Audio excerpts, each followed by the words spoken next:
ConnecTra creates opportunities for people living with disabilities by providing information, resources, and programming geared towards greater inclusion and quality of life. Check out some of the programs we offer through our online learning platform, Connect Together, including our Service Mondays, where we highlight a local organization or initiative, Wednesday Chair Yoga with Bobby Seal-Kobiski, Thursday Adapted Fitness with Megan Williamson, Friday Rotating Dance Classes hosted by Janice Lawrence and Joanne Cuff, and other initiatives including presentations by the Disabled Independent Gardeners Association's Growable program and our Perspective series. Check out our updated programs calendar on our website, ConnecTra.org, or find us on Facebook at ConnecTra Society. Awesome. Welcome, everyone. My name is Emily, and I am the program coordinator for the Disability Foundation. We will have people trickle in as we go. This is our Perspective series on newcomers with disabilities. So we offer Perspective series every third Monday of the month on different topics, just trying to show different people's experiences and sharing stories and having sort of an open dialogue here to be able to ask questions and learn from each other's experiences. So thank you for joining. If you require closed captioning, please make sure to enable them in Zoom. And before we begin, I just want to let everyone know that this event is being live streamed to Facebook and YouTube. So feel free as a participant to have your camera on or off. We're excited to have, again, an open dialogue here today to answer your questions. So we do have some questions set up, but I want it to be very free forming and natural, so you can put your question in the chat box that I'll be monitoring, or I believe you all have the ability to unmute yourself or raise a hand and I can unmute you. Let's just all be respectful of each other and allow everyone space to say what they would like to say. And yeah, hopefully we can get to some questions and share some stories here today. So I'm going to start with introducing our panelists. So please join me in welcoming Shoko Katano. Shoko Katano is an immigrant woman of color with a disability, vision loss, who is passionate about equity, diversity, inclusion, and accessibility. After graduating from the University of British Columbia, she has been working with the nonprofit sector to work alongside the marginalized communities and bring about societal change. Currently, Shoko is working as the provincial director for BC and the Yukon at the Canadian National Institute for the Blind. CNIB is a nonprofit organization that delivers innovative programs and powerful advocacy to change what it is to be blind today, so that people with sight loss can live the lives that they choose. Welcome, Shoko. Thank you for being here. Do you have anything you'd like to add? Oh, thank you very much for the introduction. I'm just excited to be here. Thank you. Great. Next, we have Abhinav Pandey. Abhinav is a 30-year-old C5 complete quadriplegic who works as a software engineer. He moved from India to Vancouver in October 2021, so pretty recently, to start his new job with Amazon. Congratulations. Despite the challenges which come with any relocation and his disability, Abhinav has now settled down in Vancouver and actively participates in various community events with ConnecTra and SCIBC. Apart from his work, he loves to spend time building apps, playing PC games, and exploring the beautiful city of Vancouver with his partner.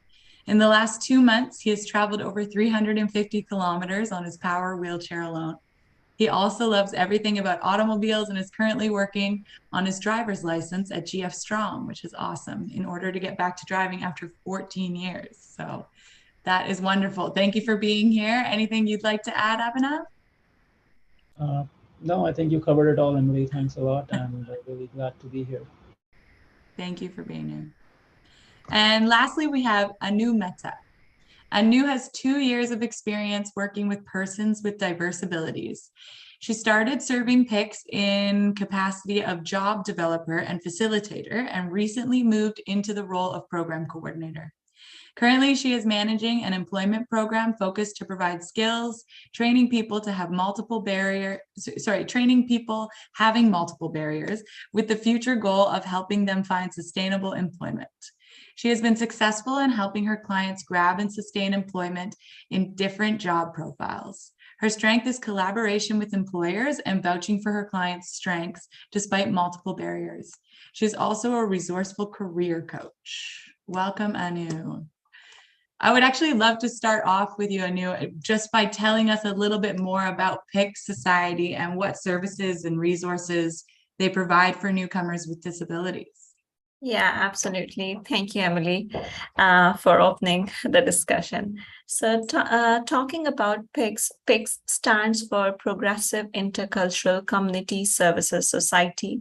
It's like other nonprofit organizations which are in Fraser Valley area, like Mosaic, Diversity, and like them, we also offer a number of programs. So we offer programs for employment, for settlement, for language, and we cater to the needs of different kinds of clients. It can be persons with disabilities.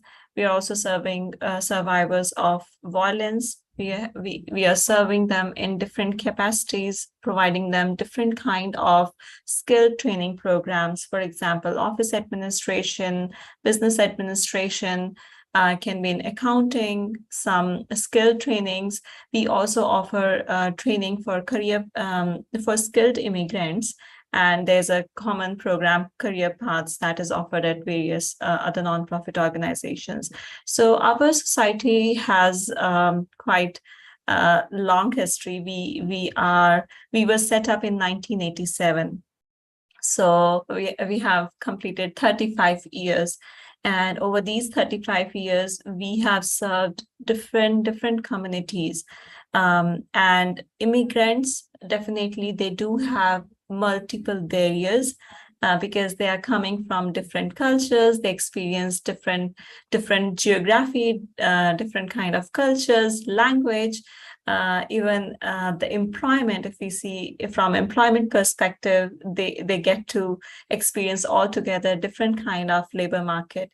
So yeah, to help them succeed besides these barriers, that is the objectivity of PICS. Besides diversity, we would like to create an inclusive environment. So that's the goal and mission of our organization. That's wonderful. And how does one find out about PICS beyond just a Google search of sort of, resources for newcomers? Yeah, so definitely you can go to our website, and there are a number of programs or services listed under the program tab. We have recently set up a new what shall I say, website, and that is known as freetrainings.ca. So in that website, you will see just the free trainings that are offered under different program umbrellas. And in each module, you will see the eligibility requirements and how to approach the contact person. For the skilled immigrants, there is Career Paths program. And if you want, I can directly share the link for that program in the chat box right now. Okay, great. Yeah, I think I just tossed a couple of those links in there as you were saying. That's wonderful. I haven't checked out the free training. Thank you. I'm multitasking. Yeah. Wonderful. Thank you for sharing. And Shoko, I would love for you to tell us a little bit more about your story when you immigrated to Canada. I know you went to UBC here.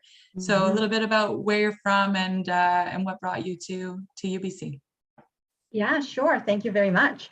So I came to Canada when I was 15 years old by myself. And I completed secondary school, post-secondary, like you said, UBC, and I went on to have my career within the nonprofit sector afterwards. The first thing, of course, is a person with disability. I've known about my disability at the age of 9. And so I knew about my blindness for a long time. It's a degenerative condition. So I knew that I'm going blind. So at this point, I am legally blind. I'm a white cane user. So I needed to explore different ways to live as a person with disability, as a woman, and also to receive high quality education. Of course, Canada is known for. So there are many different reasons to why I came to Canada. Here I am for the rest is history. I've been in Canada now longer than I lived in Japan. That's where I'm from originally, Tokyo, Japan. And I'm representing my culture through wearing earrings here, a pair of earrings made out of origami. For those of you who don't know what origami is, basically it's a piece of paper you fold in a specific way to make a figure, like a swan or hat or something like that. So I went to the Japan Festival in Vancouver and purchased this pair of earrings. So I thought I'm going to wear it today. I still, of course, try to keep in touch with my friends in Tokyo. But my main life is now of course, has been in Canada for many, many years now. Wow. Yes. Thank you for sharing. Yeah, that's coming over young, 15 years old on your own. Yeah. Can you tell us a little bit about CNIB and the work that you're doing there as well? Absolutely. So CNIB is a nonprofit organization that works with the vision loss community, and it's a national organization. So we exist in every single province here in Canada. I oversee the BC and Yukon, and we provide quality of life programs specifically for those who are partially sighted or blind. And we also do advocacy work as well. We strive towards working with other organizations. So Anu, that was such a great presentation. I'm looking forward to maybe working with you later. So we work with different organizations to provide the necessary support. And some of our participants, of course, are newcomers and with living with sight loss. In some cases, some hearing loss on top of the sight loss as well. So we provide employment program as well, mainly working with partners. We work with Work BC, for example. We do education to companies around accommodations and inclusive hiring from the sight loss community, sight loss perspective. We also have a lot of volunteers that we're working with as well, a huge part of what we do. And we encourage newcomers and immigrant volunteers to work with us, which could be a great way to gain experience and also expand the network, the support network as well. So yeah, that's just a little bit about CNIB. Yeah, what a great organization. Thank you for sharing that. I know we have a presentation coming up from CNIB at our diversity and inclusion group internally next month, which is really cool. I'm looking forward to learning more about that. So thank you. And Abhinav, you have come here quite recently, 2021, so kind of in the middle of a pandemic. I'd love for you to tell us a little bit about your experience in relocating and what that was like for you.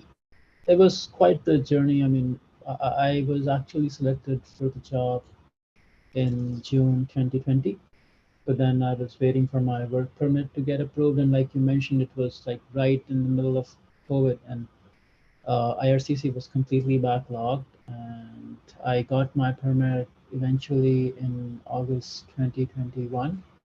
So yeah, then it was a challenge of coming here, and I had to like one of the biggest challenge was like, how do I come here with whom? Because none of my family members had a visa, and because of COVID, nobody could get a visitor's visa, so they cannot accompany me. And then I had to go through a question of, do I hire someone from Canada and ask them to come to India and then accompany me back, because Canadians don't need an Indian visa. And eventually I applied for my mom, and there was a emergency clause in IRCC. So if you have an medical emergency or some sort of condition where you need someone to travel, they sort of process the visitor visa on priority. And even though the criteria for that was like death or illness of somebody who resides in Canada, and I technically did not, but I still applied for it, hoping they might go through my file and prove it, and they did. So I got the visitor visa for my mom in a month, and then she helped me come here. Uh, I hired someone off of Craigslist as a caregiver just to help me from the first day onwards. And yeah, that has been the journey. I mean, even though the guy came up for the first day and then actually never came back the second day, but yeah, I mean, that's probably for another discussion. But yeah, it was quite a relocation. And did Amazon help you through that process at all, like with the accommodations that you needed in relocating? Yeah, so Amazon has a policy for all new hires that come to Canada. Like they do give you accommodation for a month and a half, I think a little more, till you find your own place. In my case, they helped me find an accessible apartment for the initial days, and then I had to find something on my own. And they also helped. They also paid for my mom's travel. So Good, that's fantastic. Yeah. You think, I hope that a company as big as Amazon would be very supportive in all of those endeavors. So they helped you out with an accessible apartment for a first chunk of time, and then you had to find something on your own, right? Yeah, yeah. How was that process for you, and how did you find finding the resources and assistance that you needed here in BC? Right. So I got in touch with an organization. I'm not sure if you know IFRC, Individualized Funding Resource Center. So there's a person named Dalton who works there. So yeah, I got in touch with them through SCIBC Infoline. I talked to Heather and Bert, who put me in touch with them. And I was talking to him even before I relocated around September. He did mention there were two properties. There was one on the Riverview district and one here on Main and Broadway, and the Aspen property. So those two were available at the time, but he did mention that you may or may not qualify for it, depending on a lot of different factors. So yeah, I went searching for properties off of Craigslist, off other listings, Facebook Marketplace. I went to see a lot of apartments. Most of them were like quite expensive, especially like downtown prices were really high, and I had to be in office. Like at the time, it was said that the office might reopen soon. That was the takeaway word, soon, but nobody know what soon is going to be. So I thought, okay, I need to live close enough so I can go to office on the power chair itself. I don't have to take transit or anything like that. But still, it didn't work out because the downtown prices were too high. And after a lot of searching, I had to settle down. Well, settle down is a sort of negative word. At the time, I feel like I'm settling down. But now that I've lived in this place for about a year, it feels like I made the right decision to eventually go with the property which IFRC had suggested. So this is an accessible two-bedroom apartment. It's on the 7th floor. The building has a lot of units that are accessible. So I do see other wheelchair users, people with other diverse abilities here in the building. The building manager is really nice. He's been of a great help. But yeah, so that's how I found my apartment that I'm living at right now. Okay, fantastic. And you said you heard about IFRC through an info line? Yeah, it was mentioned there in the SCIBC database. Ah, gotcha. Yeah. Okay, great. There are a lot of different links for all kinds of purposes, like travel, healthcare, equipment, and then there was one for housing. So this was mentioned in the housing section. Wonderful. Yeah, SCIBC is a wonderful resource. Anu, does PICS help at all with housing? I know you did mention settlement. Could you define that a little bit? Yeah, so we do have assisted senior living home, and that is for the seniors, but not for the youth. So definitely we haven't taken a plunge into that part, but yeah, maybe in coming future we may plan to do so. Yes. Okay. And as far as when you move to a new country, there's a myriad of things that you need to do, whether it's getting a social security number or a new driver's license. Does PICS help out with that at all? Is there sort of some guidance through the process of getting insurance or, yeah, referring them to other resources? Yeah, so our settlement services, they provide that kind of resources if they need to work out on their BCIT or those kind of IDs, or they have to look into um, any resource that is related to employment or that is related to their finances. Definitely, there is a help. But we do not we do not have any very strong community in that context. For example, that is catering only to the people with disabilities. I believe from past 2 years itself, we have started a new program that is settlement services for persons with disabilities. So we are kind of venturing new into this field so that we can expand how we can serve into this clientele group. Yeah, it's something that we're working with in conjunction with Mosaic right now on an event that's coming up. That maybe at the end, Adrienne, I'll let you just share a little bit of information on that. But it is a demographic that's totally kind of missed, right? It's sort of this Yeah. chunk of resources and aid that is really needed. Yeah, I believe that what I have seen when I came here as a newcomer, there are many programs that are running, and it focuses on immigrants, focuses upon the skills, but they do not focus much upon persons with disabilities. So that is a kind of, a gap or a missing link. Although there are service providers, but that is not seen with good promotion. The marketing and the promotion part is, lagging behind somewhere, that need to be outshone to the people who are really struggling, right? And when people get to know that yes, there's a resource out there, then they feel like at least there's something that they can look up to for their help or any kind of support. So that is a big gap I see. Even in being in the nonprofit sector, I feel like although the government at provincial and federal level is doing a lot, they are funding, but still there needs to be, outshone to the public that yes, there is some place for you as well.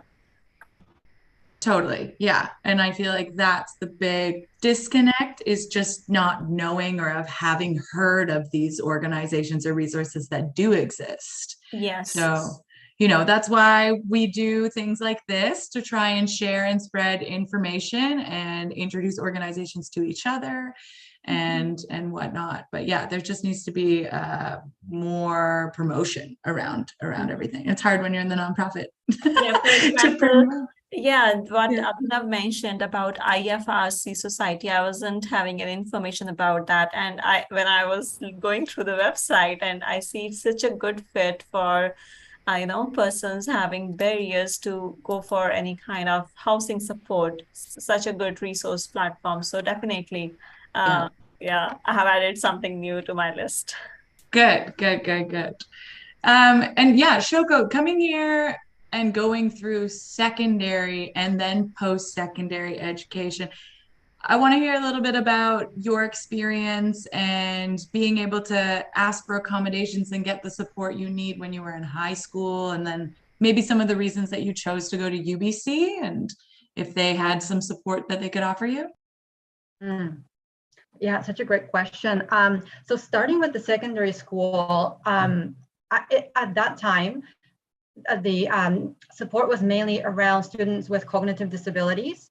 And I didn't see myself really represented in the support network that was available through the school system. So now I'm saying at that time, and now I know there are vision teachers that would help specifically with students with sight loss. But at that time, I didn't know that. And I didn't, of course, my parents are not here. My family members are all back in Japan. So I had to navigate on my own. And at that time too, I was not comfortable disclosing my disability. So as I said before, I have a degenerative eye condition. So at that time, I had more sight. Definitely lots of issues at that time, but still I was pretending, quote unquote, to be fully sighted individual. And I think that was a difficult part. And also just to add the perspective of being a newcomer at that time is that you want to fit in. You're 15, you're going through puberty, you want to be just like everybody else. And also being stuck in between two cultures was very a difficult part for me to grasp as a young woman, a young girl, I guess I should say, to be comfortable and confident about being who I am. So I think that was the piece I went through in high school. And then in post-secondary, I was able to learn or have more sort of language around how to express who I am. And also being more comfortable within the Canadian culture where difference is celebrated for more or less compared to back in Japan when harmony and sameness is pretty much what is celebrated. So I was able to come out of my shell a little bit more, and I was able to seek out some support from the student center, the student union, and then also there was a disability career counselor, I believe, at that time that I spoke with. Again, I was keeping it very low key in terms of my disclosure, and that was my choice at that time.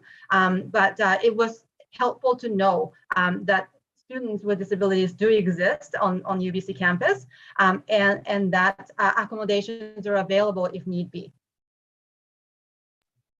Yes, I think support systems are so important, and knowing that you're not alone. So would you say, like, what age around did you stop sort of pretending and sort of became more accepting of what was going on with your vision? Oh gosh, that was a journey. I would say maybe I started feeling more comfortable when I was in my third or fourth year of university. I would say a third year. And that's when I started sort of honing in on what I wanted to major. And I decided to major in the social justice major and then international relations minor. So I decided to put myself in a situation where I can be together with other students who are like-minded, or they are more sort of they're more connected to the ideas of diversity, inclusion, equity, all those pieces. Accessibility piece comes later. Even I remember in my gender studies class or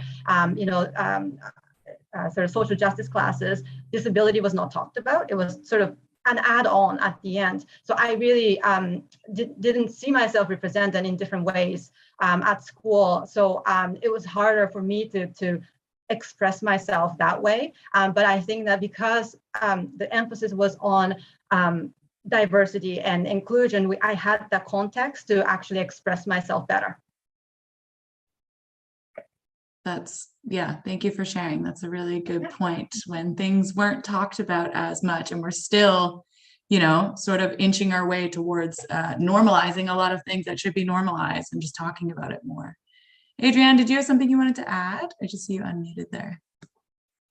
Sure. My name is Adrienne Fitch. I'm the project coordinator for the Network Building Project, and we are organizing a Newcomers with Disabilities Forum, which takes place on November 9th, and you're all invited to take part. At this point, we're organizing focus groups, and we have one in English tomorrow evening from 6 to 8 p.m. We have translators provided by Mosaic, and I said it in the chat, in 7 different languages. So we are really seeking people to share their experiences. What we're trying to do as a result of the forum is have the organizations kind of find ways for newcomer organizations and disability organizations to communicate better, to collaborate better, so that newcomers with disabilities are no longer falling through the cracks. That's the message we're getting, that they're not getting the services they need.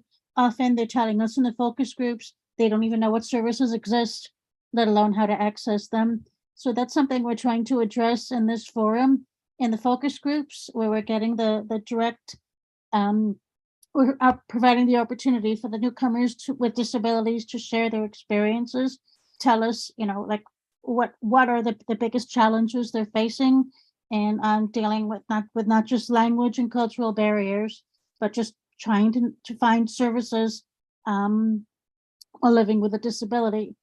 So I invite all of you to, if you would like to take part in a focus group, or if you have clients that you think would be interested, we're providing $50 honoraria and translation services in the 7 languages I mentioned in the chat.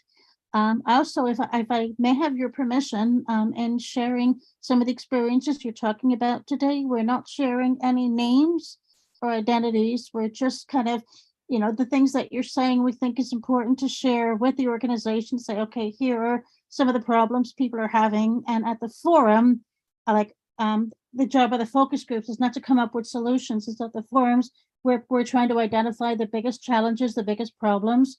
And then with the newcomer organizations and disability organizations talking together, they will be the ones on November 9th to make recommendations, whether for changes in government policy, reallocation of funding, or, and I think this is going to be the biggest one, better collaboration between the organizations. So, that's sort of I hope it explains a little bit about what we're trying to do. All the focus groups have to be completed by October 28th. So if you're interested, or if you have clients that may be interested, please contact us as soon as you can. Our second English focus group, as I said, is tomorrow evening. We have one in Persian or Farsi scheduled for this Wednesday morning. We're trying to get more people for a Chinese focus group. I think the language is Mandarin. We have 3 people so far, and we're also planning a Spanish and an Arabic one. So yeah, again, please contact me if you can, if you're interested, or if you have any clients who may want to take part. And I think Emily has all your email addresses, so you are definitely invited to the Newcomers with Disabilities Forum on November 9th. It's going to be online and also in person. Thank you. Thank you so much for sharing. I did put Adrienne's email again in the chat, so you could reach out directly. It could be very cool to do some cross promotion with pics on this for sure. And yes, we are hosting it with Mosaic. So yeah, and I would love to get back into the discussion a little bit about some of the challenges that you do face on a day-to-day sort of level here. So Abhinav, can you speak to sort of how your immigration experience has been here, and what are some things you see lacking, and what are some resources you have found helpful? Yeah, I think some CIBC has been of very critical help for me, especially there have been folks that I've been talking to even before I came here, and I'm thinking like months before I came here, because I connected with Heather from CIBC, and then she put me in touch with a few folks who are from India with disabilities who moved to Canada, especially in the Lower Mainland region. And because they have lived through this experience, they were able to provide a lot of substantial help in making me prepared for this move. I mean, there were times that when I was like almost very close to like giving up and not coming here, because I did have a job in India. So I thought, well, if it's probably not worth the effort, maybe I shouldn't go. And then they said, well, take the leap. I mean, what's the worst thing that can happen? You'll probably go back, right? You still have a home back in India. You can give it a shot. If it works out well and good, if it doesn't, you go back. What's the harm in it, right? And I did, like, I met them like a week after I came here, and they put me in touch with more people who helped me in getting a caregiver, the housing, and then they told me about all the different kind of services like Handy Dart, and I had a manual wheelchair at the time, and pretty soon that I came here, I realized manual wheelchairs are not for Vancouver. It's a hilly area. It's not going to work, especially as a quad. It's not going to work. So I got a power wheelchair off of Craigslist, like something for $400, just till the time I get my own one through the insurance, and like because you have to go through OT and get the right one, it takes a long time. So I got something just off the shelf to help me get around, and it served me really well for about 6 months till I got my own chair. So that was quite helpful. Like I mentioned, IFRC was really helpful. They also assisted me in filing for CSIL, the Choice and Support for Independent Living, for the caregiver funding. Towards the end of the process, I realized that I'm not eligible for it because I don't have a permanent residence. So I'm on a work permit here. So yeah, so now I have to pay for the caregiver out of my own pocket, which is quite a substantial expense. Maybe this is something that the government can look into, but I'm not sure how much of it would make sense for the government.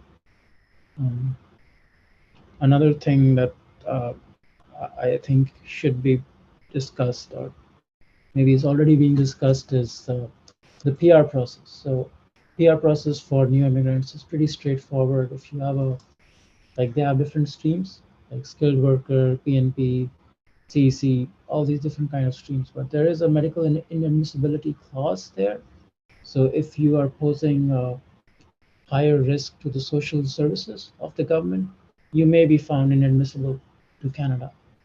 And that's something that so my lawyers sort of realized, and it's an open item right now. So I did submit my PR application, but they said it may or may not get approved. Like, we cannot guarantee that, and that's a looming sword over my head, like whether it will get approved or not. I don't have any view into that, but it's something that probably should be looked at. Yeah, absolutely. Thanks for sharing that, because yeah, even though we do have things like Cecil, or you're going through a straightforward PR process, then you hit a bump in the road like that, not knowing if you will get approved for being, yeah, I guess a higher risk for our medical insurance system. I understand. I've heard Cecil is like quite a lengthy process as well. It's a lot of paperwork. Yeah. Did you find it difficult to go through, or was it pretty straightforward until you figured out you weren't eligible?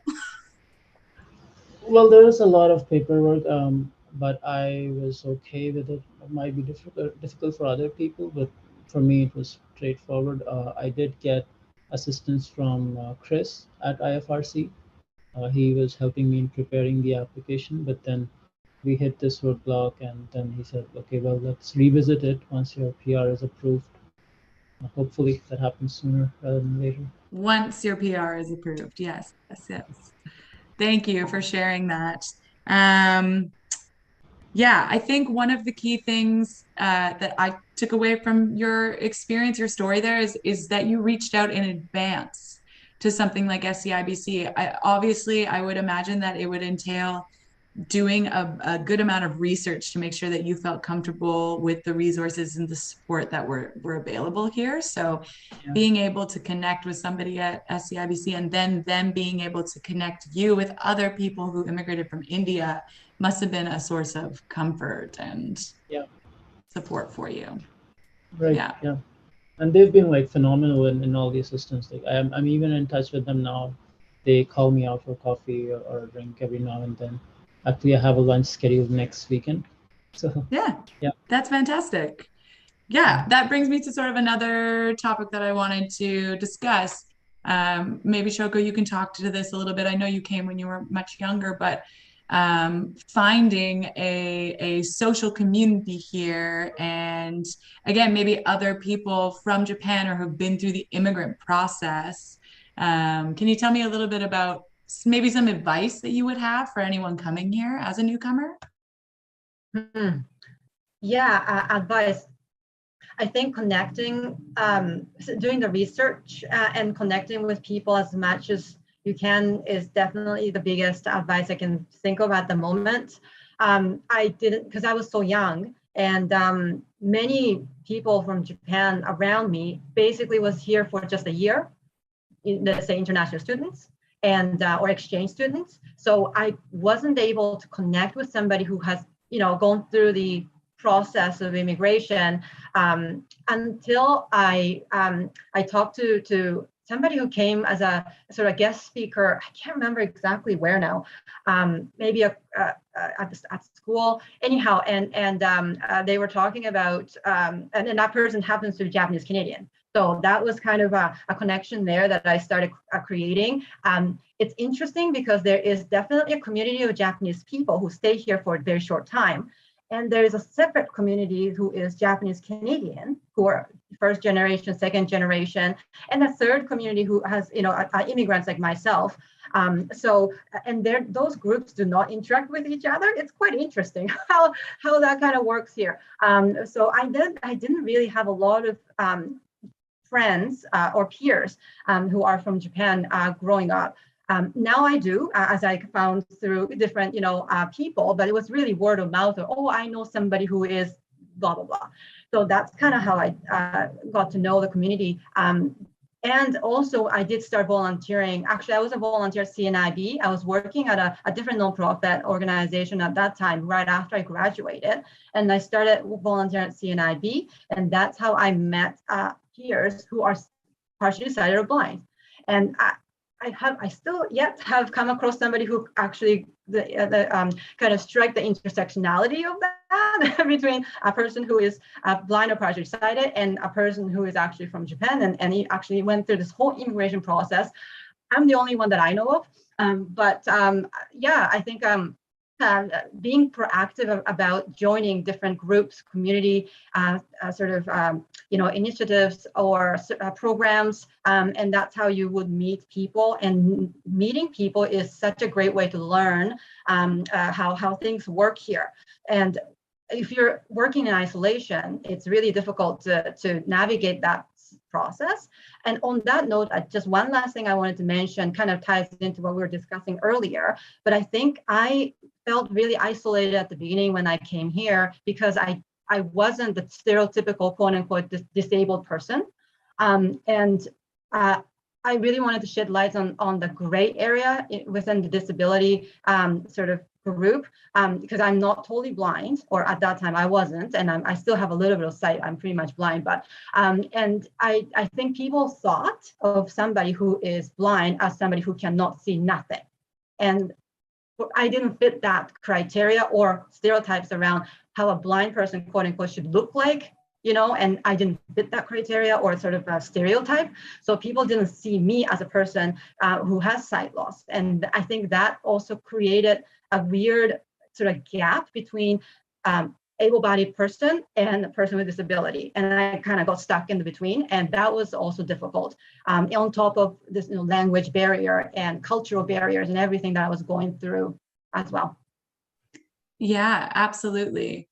We've done a perspective series before on quote unquote invisible disabilities. And it again is this entire sort of area that is not talked about enough, I don't think, with people that are experiencing barriers, but to the outside world, it doesn't look like they necessarily are. And I would imagine that it was just as important for you to find community in the sightless community as it was for you to find community in a newcomers community, right? So even if there's not a lot of intersectionality that we see or that is talked about right now, I think like both are very important, right? Definitely very important. And, I think different pieces make up my identity. If one is lacking, I don't feel like I am, being who I am. So I need to seek out different areas to fulfill, my need to connect in different communities. So going back to my original point about knowing people before coming here, I think, internet basically opened up the whole new world here, and it really broke down the barriers of, geography in general. So, there is, for example, a sight loss community on Facebook, and people connect specific to Vancouver, BC, for example, and other areas of Canada. So seeking out, those communities and joining And once you do become a part of the community, so much information comes flooding, and that can be kind of overwhelming at the same time. But having as much information as possible before coming here or immigrating, I think that it's better.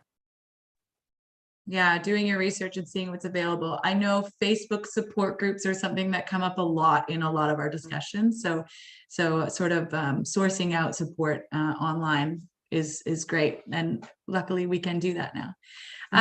Anu, you were mentioning that Maninder is here from PICS as well. And Maninder, did you want to talk a bit about the sort of settlement help that that PICS offers when dealing with newcomers?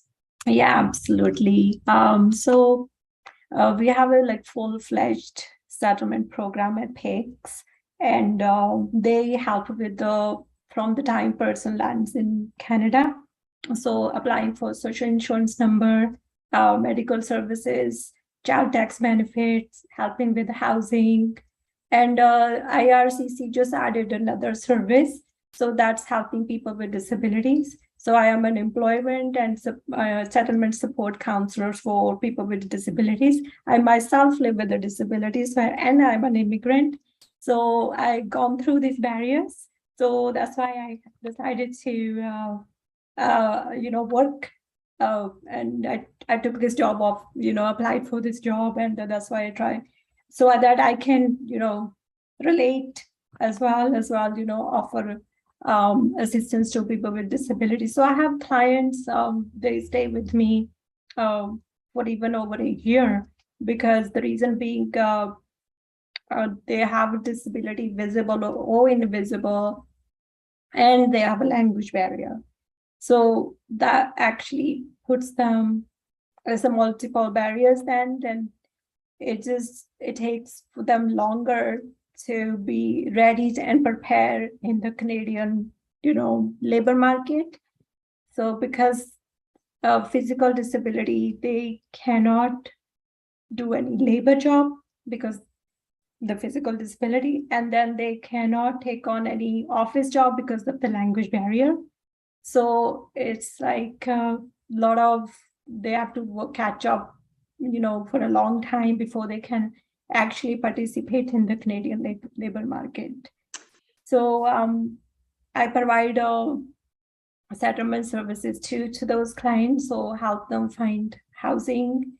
So I actually on my own found out the Right Fit program and many other programs, because and I also attend contrast with this information and sessions. So I'm collecting resources for my clients, and I join many Facebook pages, and I think this SCIBC is a great resource. Like Abhinav mentioned, I have found job opportunities there as well. People who can work are ready to work, and so feel free to ask me any questions. So I do case manage these clients, so I stay with them as long as they need me.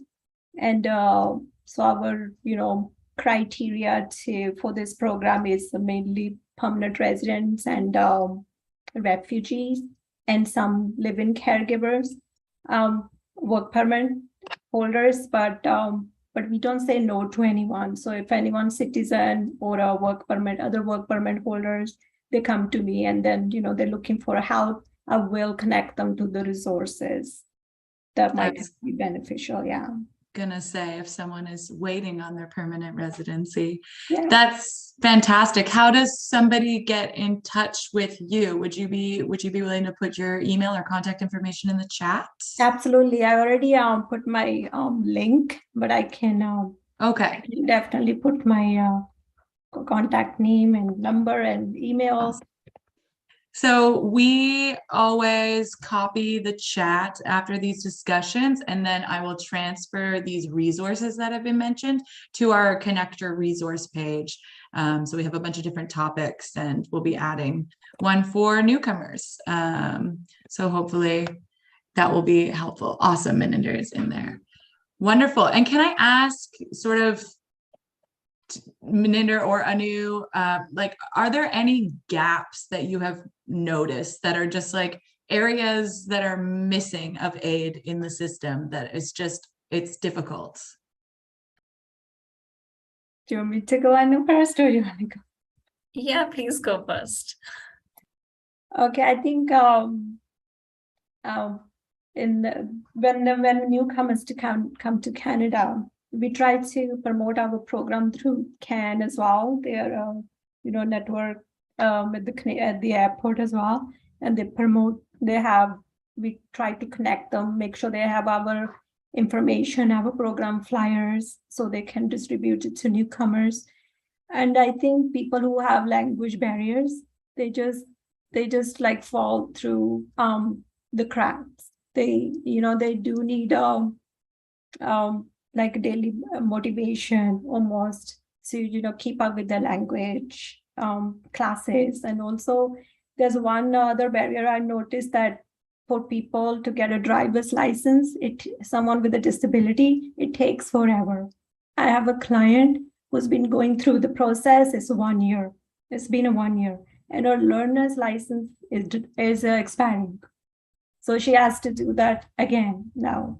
So I think I would have liked to reach out to I think it's called Road Safety BC, and if they can expedite the system somehow, so that people can get their driver's license, be independent, and then having to wait 2 years, and then having to take that learner's license again. So I think that is one gap I have noticed. And of course, there's a language barrier, which is an individual thing, and it will just come, over time. Yeah. Does PICS help with language lessons, finding people language tutoring and whatnot? Yes, we do. Okay. We do. Okay. Yeah. Abhinav, can you talk to your process of getting your license? I know you said you're working with GF Strong. Yeah.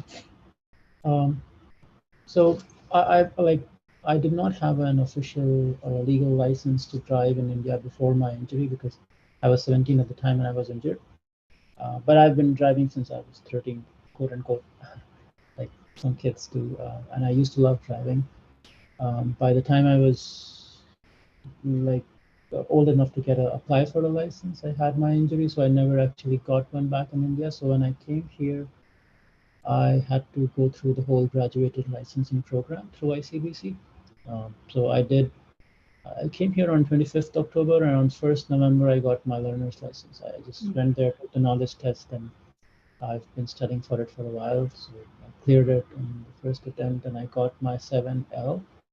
But I couldn't drive then because I had to get a functional driving evaluation. Because if you have a visible disability, they ask you to go through, they put a restriction on your license saying that you cannot drive, and you will receive a letter from Road Safety BC outlining the next steps. So I got the letter after 2 months, which asked me to go to one of the driving evaluation schools mentioned on the letter. So there is GF Strong, there's Access BC, there's a few others. But in my case, I needed some organization that has wheelchair adapted vans, which is only present with GF Strong and Access BC. So the others are like for hand controls, like normal sedans with hand controls in which you can transfer yourself, which I cannot do. So yeah, I decided to go through GF Strong because it's closer to my place. And I've been working with Lisa over there. Yeah, so I had my first lesson in March, first evaluation in March, after which she prescribed me 10 lessons on the road. And after the 10 lessons, she sent a letter to Road Safety back saying that I have completed my functional driving evaluation and the restriction from my license can be lifted, and I can be treated like just another 7L license holder, so I can drive with my friends and family in the passenger seat as long as I follow the other rules. So that letter was sent on 28th August. So I'm still waiting for Road Safety to come back to me and say, yeah, you're free to drive. Okay, good to know that GF Strong was supportive and has lessons available as well. And I hope that that process is less than a year for you and goes rather smoothly. Yeah, I mean, thinking about the timelines, it's been stretched like almost going to be a year. I thought it will happen sooner, but yeah, things take time here, especially because of COVID. So road safety is completely backlogged again. So they got my letter, but I called them I think last week, and they said it's gonna be a few more weeks of delay before we actually reach to your file and process it. Okay. Yes, things do take a long time here. Yeah. But imagine you just, Abhinav speaks, there's no language barrier. Someone Yeah. with a language barrier, they're lost in the system. Right. So this is where we come in, Yes. translating the letters, providing interpretation, helping them contact the evaluation people like GF Strong. So this is where we provide that, gap, we fill in the gap. Yeah. Yeah. People just need to know about Exactly. PICS. They just need Yes. to know. And then also I provide workshops where one workshop is just dedicated to all the resources that are Oh, available that's here. So I always email those resources after the workshop to the participants, and so they have them when they need them. fantastic. Mm. Anu, did you want to add anything to some of the gaps that you see in the system? We have about 4 minutes left. So they always blow by these discussions. Yeah, sure, Emily. So I will give you another aspect to this question because I'm dealing with an employment program. Although we have collaboration with here private institutions who provide skills training, but we see that there's a gap in the education system. They mention, and we also bid for a government funding for making persons with disability with particular occupational skill, but the college or sometimes the training organization, they do not have proper support to help people with disabilities.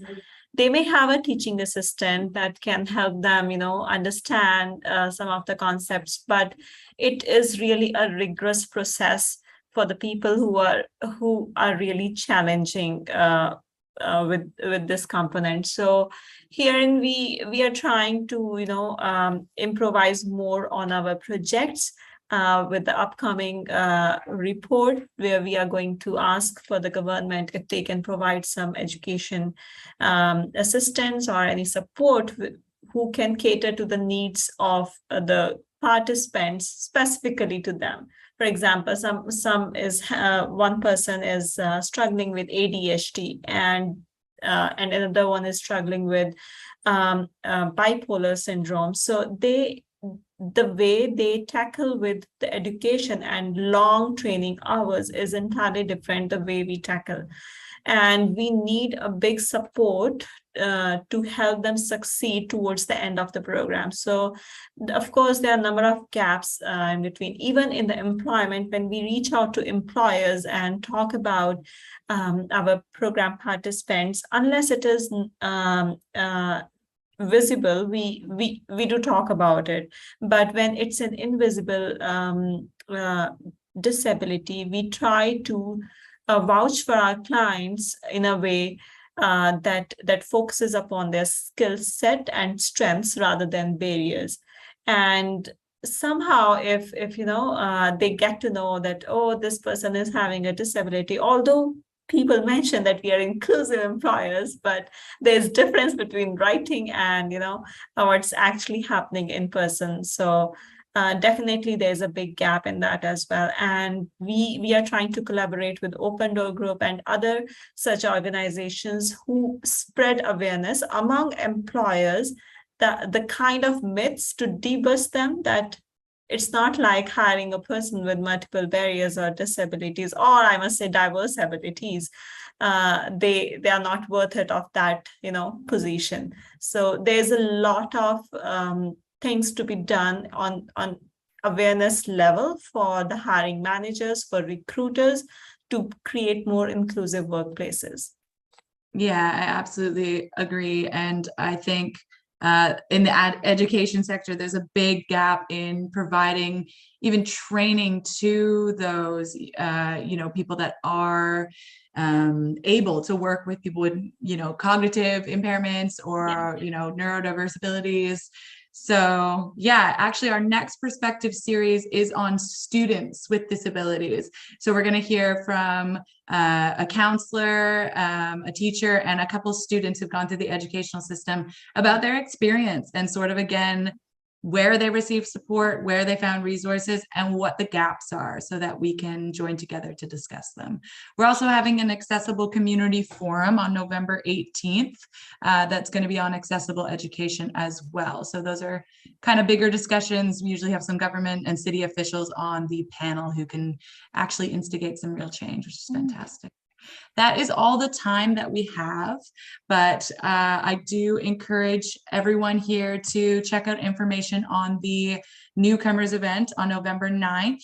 Adrienne can share a link in the chat if there is some more information, or again, you can find her email.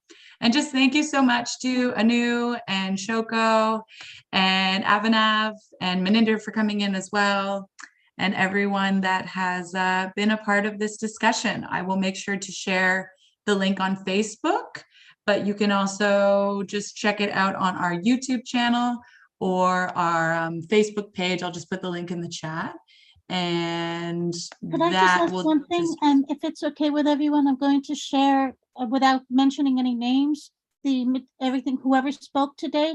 I'd like to be able to share that in developing the forum. So if anyone does not want me to share whatever they said today, could you please raise your hand or let me know?